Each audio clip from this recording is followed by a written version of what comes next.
Hi friends, kitchen queen Geeta ಚಾನಲ್ಗೆ ಸ್ವಾಗತ. ಇವತ್ತಿನ ನಿಮಗೆ ಹೀರೆಕಾಯಿ ಎಣ್ಣೆಗಾಯಿ ಹೇಗೆ ಮಾಡೋದು ಅಂತ ತೋರಿಸ್ಕೊಡ್ತಾ ಇದ್ದೀನಿ. ಅತಿ ಸುಲಭವಾಗಿ ಹೇಗೆ ಮಾಡೋದು ಅಂತ. ಇದು ಭಾಳ ಟೇಸ್ಟಿಯಾಗಿರುತ್ತದೆ ಮತ್ತು ರೊಟ್ಟಿ, ಚಪಾತಿ, ರೈಸ್ ಎಲ್ಲಕ್ಕೂ ಹೊಂದುತ್ತದೆ. ಹೇಗೆ ಮಾಡೋದು ಅಂತ ನೋಡೋಣ ಬನ್ನಿ.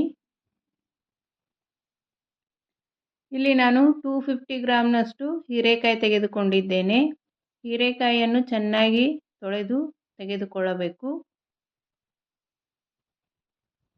ಈಗ ಹೀರೆಕಾಯಿಯ ಸಿಪ್ಪೆಯನ್ನು ಈ ರೀತಿ ಚೆನ್ನಾಗಿ ತೆಗೆದುಕೊಳ್ಳಬೇಕು. ಹೀರೆಕಾಯಿ ಭಾಳ ಎಳೆನೂ ಇರಬಾರದು, ಭಾಳ ದಪ್ಪನೂ ಇರಬಾರದು, ಮೀಡಿಯಮ್ ಆಗಿರಬೇಕು. ಈಗ ಇದನ್ನು ಕಟ್ ಮಾಡಿಕೊಳ್ಳೋಣ. ಬದನೆಕಾಯಿ ಎಣ್ಣೆಗಾಯಿಗೆ ಹೇಗೆ ಕಟ್ ಮಾಡ್ತೀರೋ ಅದೇ ರೀತಿ ಹೀರೆಕಾಯಿನೂ ಕಟ್ ಮಾಡಿಕೊಳ್ಳಬೇಕು.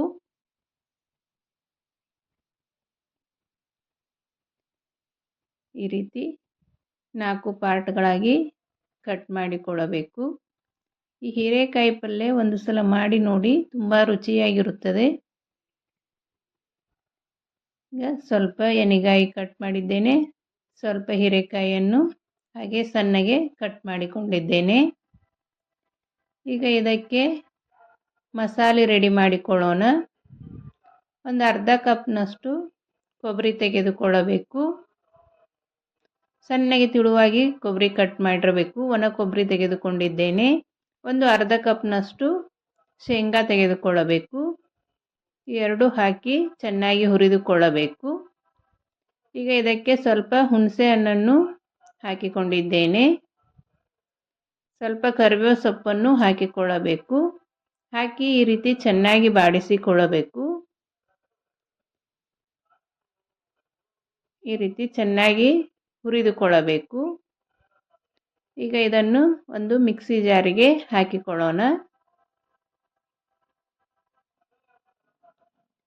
ಈಗ ಇದಕ್ಕೆ ಮೇಲ್ಗಡೆ ಮಸಾಲೆಯನ್ನು ಹಾಕಿಕೊಳ್ಳೋಣ.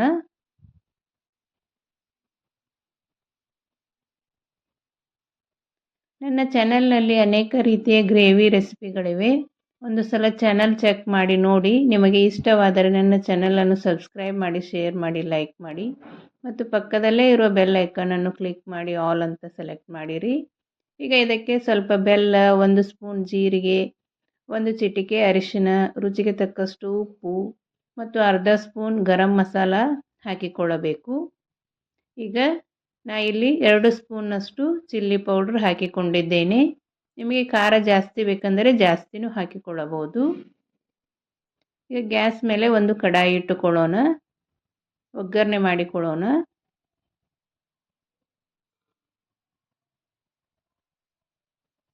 ಇದಕ್ಕೆ ಒಂದು 3 ಸ್ಪೂನ್ನಷ್ಟು ಎಣ್ಣೆ ಹಾಕಿಕೊಂಡಿದ್ದೇನೆ.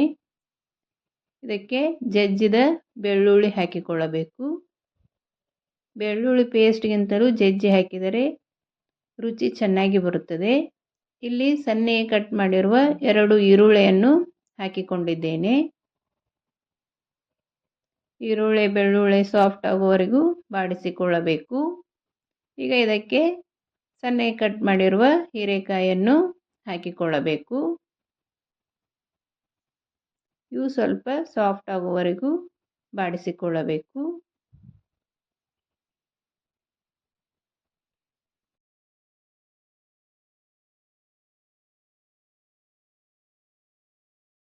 ಮಸಾಲೆ ಈ ರೀತಿ ಒಂದು ಪ್ಲೇಟಿಗೆ ಹಾಕಿಕೊಳ್ಳಬೇಕು. ಈಗ ಹೀರೆಕಾಯಿಗೆ ಕಟ್ ಮಾಡಿರುವ ಜಾಗದಲ್ಲಿ ಎಷ್ಟು ಹಿಡಿಯುತ್ತೋ ಅಷ್ಟು ಮಸಾಲೆಯನ್ನು ತುಂಬಿಸಿಕೊಳ್ಳಬೇಕು. ನನ್ನ ಚಾನಲ್ನಲ್ಲಿ ಬದನೆಕಾಯಿ ಎಣ್ಣೆಗಾಯು ಇದೆ, ಒಂದು ಸಲ ಚೆಕ್ ಮಾಡಿ ನೋಡಿ. ಈ ರೀತಿ ಎಲ್ಲ ಹೀರೆಕಾಯಿಗೂ ಮಸಾಲೆಯನ್ನು ತುಂಬಿಸಿಕೊಳ್ಳಬೇಕು.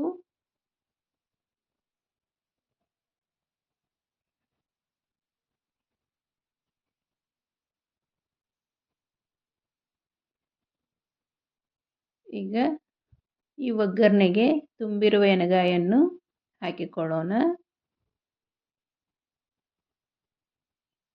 ಉಳಿದಿರುವ ಮಸಾಲೆಯನ್ನು ಇದಕ್ಕೆ ಮೇಲ್ಗಡೆಯಿಂದ ಹಾಕಿಕೊಳ್ಳಬೇಕು.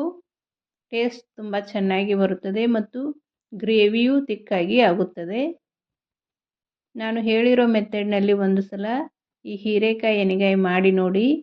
ಎಲ್ಲರೂ ತುಂಬ ಇಷ್ಟಪಟ್ಟು ತಿನ್ನುತ್ತಾರೆ. ಮತ್ತೆ ಮತ್ತೆ ಮಾಡಿಕೊಡು ಎನ್ನುವುದಂತೂ ಗ್ಯಾರಂಟಿ. ಒಂದು ಸಲ ಟ್ರೈ ಮಾಡಿ ಹೇಗೆ ಬಂತು ಅಂತ ನನಗೆ ಕಮೆಂಟ್ ಮಾಡಿರಿ.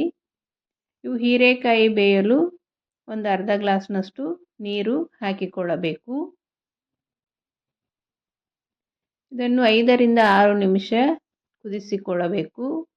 ಮೇಲಿಂದ ಮೇಲೆ ಈ ರೀತಿ ಮುಚ್ಚಳ ತೆಗೆದು ಮಿಕ್ಸ್ ಮಾಡ್ತಾ ಇರಬೇಕು. ಅಂದರೆ ಎಲ್ಲ ಕಡೆಯಿಂದ ಹೀರೆಕಾಯಿ ಚೆನ್ನಾಗಿ ಬೇಯುತ್ತವೆ.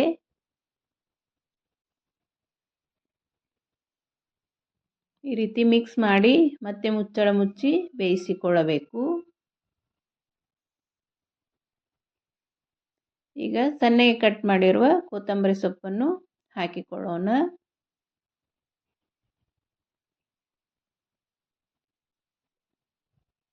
ಈಗ ಮತ್ತೊಮ್ಮೆ ನೋಡಿಕೊಳ್ಳೋಣ ಹೀರೆಕಾಯಿ ಬೆಂದಿದೆಯೋ ಇಲ್ಲ ಅಂತ.